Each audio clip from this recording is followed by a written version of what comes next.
You're watching DC News Now at 9. And coming up tonight, we're following breaking news. A major truck crash shuts down parts of the Beltway this evening.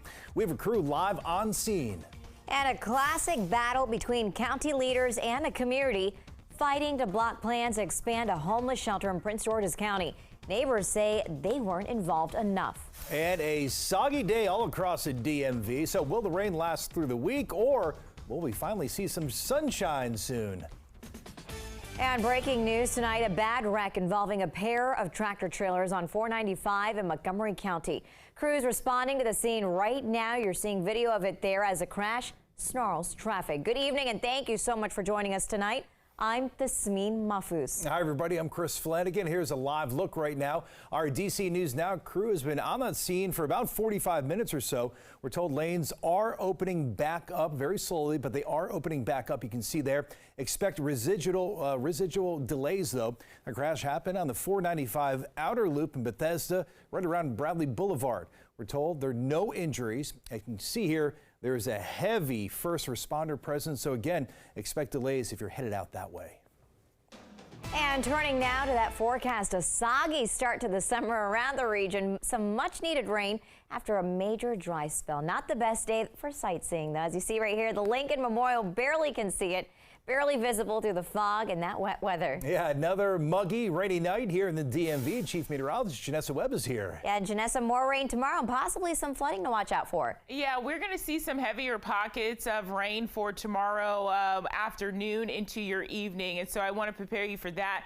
Models have kind of changed, so we're not going to see a bunch of severe weather tomorrow. But instead of this pretty consistent rain, what we dealt with this afternoon, it's going to be moderate rain flow. Visibility, it's a problem. So we just saw that live shot of that tractor trailer. It's definitely hard to see across 495 into areas of 395, 66 as well. Well to our west, visibility is down to near 4 miles. So 4 miles in front of you, you can see perfect tens should be this forecast, but you have dew points that continue to roar. Then you have a precip that is moving across our region and has been very consistent for the last 6 to 7 hours. Currently out towards the Mountain State region, Kaiser and Cumberland, that's where you're seeing the moderate rain flow across 68. The farther you go into Montgomery County, central Montgomery County into Rockville, Bethesda area, it is now starting to clear out and hovering more into Washington County. Really the tidal basin into areas of Northern Virginia, quite quiet at this hour, but visibility still a huge concern. Winds have been an issue across our nation's capital all day long. They've ranged from 30 to about 45 miles per hour, really a transition of these winds out of the north and east. Really, we're going to watch the rain. We know that for at least, folks, the next 5 days. So let's have the umbrella handy here. But dew points, they are going to surge tomorrow. It's very tropical outside for your Thursday afternoon. We'll look at some of those numbers coming up. Let me just start by saying that I've been completely devastated by these allegations since they were made. Well, tonight, D.C. Mayor Muriel Bowser breaking her silence following sexual harassment allegations against her former top confidant. Yeah, former D.C. Deputy Mayor John Falcicchio is accused of making unwanted sexual advances against a city employee. Now, an internal investigation found Falcicchio exposed himself and sent thousands of sexually charged messages to the woman while he was in office. Falcicchio abruptly resigned in March, a week after the investigation started, and tonight, Bowser saying this. John's behavior was wrong, period. I've worked hard to build a team of hard workers who wake up every single day committed to delivering for the people of the District of Columbia. And we all swear to foster a workplace that reflects our policies and our values, and to make decisions not motivated by fear or favor. As the several D.C. council members are now calling for an independent third-party investigation into those claims against Falcicchio.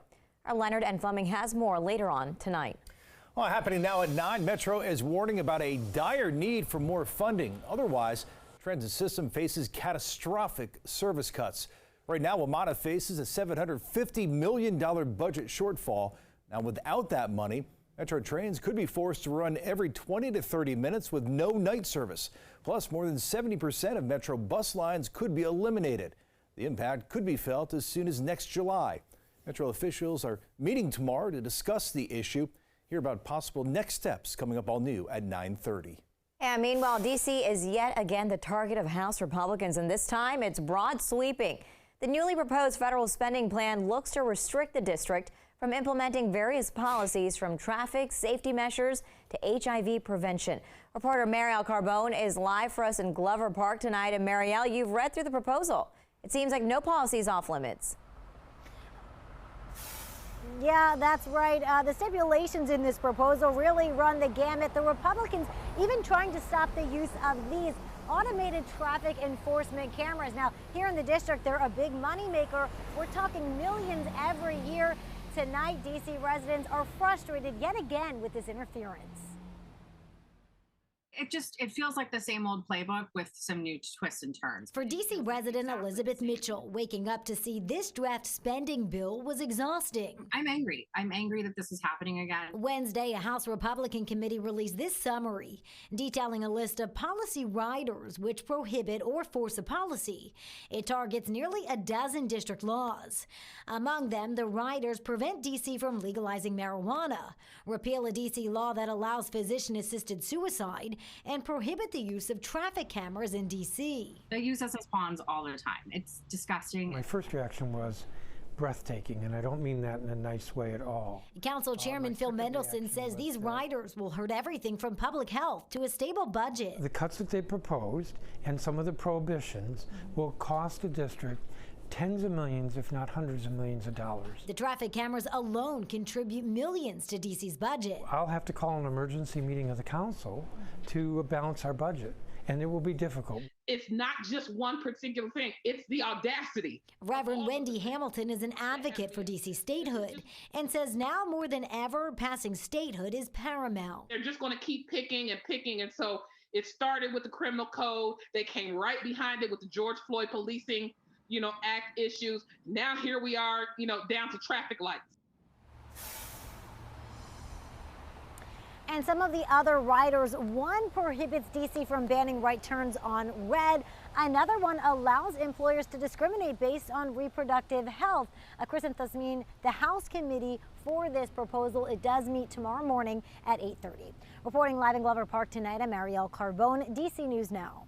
Marielle, thank you. And new details, the NTSB is out with the preliminary report on the responsive plane that flew over the nation's capital and plunged into a Virginia mountain, killing 4 people. Yeah, that report shows the plane spiraled straight downward and then burst into flames. This is a crash 6 fighter jets intercepted in early June, leading to a loud sonic boom over the region. The report found the plane did have a cockpit voice recorder.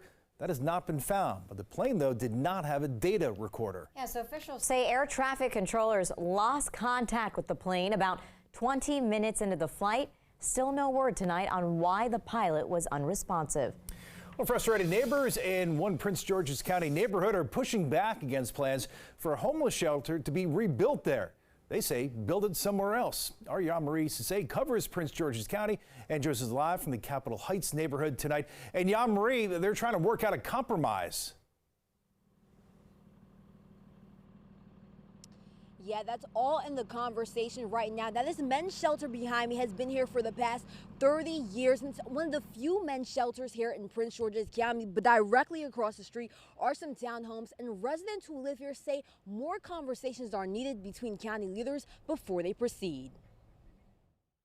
We haven't been given a chance to have a real open, meaningful, honest, transparent dialogue with the county. A project to rebuild a bigger men's shelter in Capitol Heights has nearby homeowners frustrated. A meeting was held back in May, but some residents don't feel it was enough. Robin Hamilton lives just a few feet away from the shelter. She says she's willing to help find a solution. Have something sustainable like a grocery store here, and then have a site like the one on Naylor Road where residents in that new facility could have access to jobs, public transportation, and housing. The shelter hasn't been renovated since it was built 33 years ago, and the county was hoping to make some changes soon. District 7 Council Member Chris Dorieta says not everyone will walk away from the table happy. I'm really committed to helping to bridge the conversation, helping to be an advocate at the table, making sure that everyone feels their voice is heard. In a statement, the county executive's office says we all have a responsibility to do our part to make Prince George's County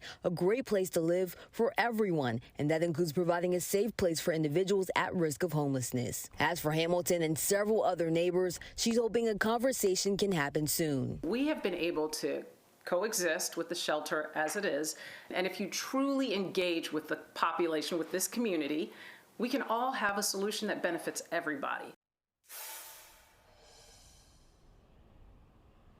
Now, the county executive office says the homeless shelter has been here years before these townhomes were even built, but they are willing to have further conversation about this. And as for those who live in the area, they have created a petition against the homeless shelter being rebuilt in the area. And they also said they were told that this homeless shelter was supposed to be temporary. For now, reporting in Capitol Heights, Maryland, I'm Yamari Sase, DC News Now.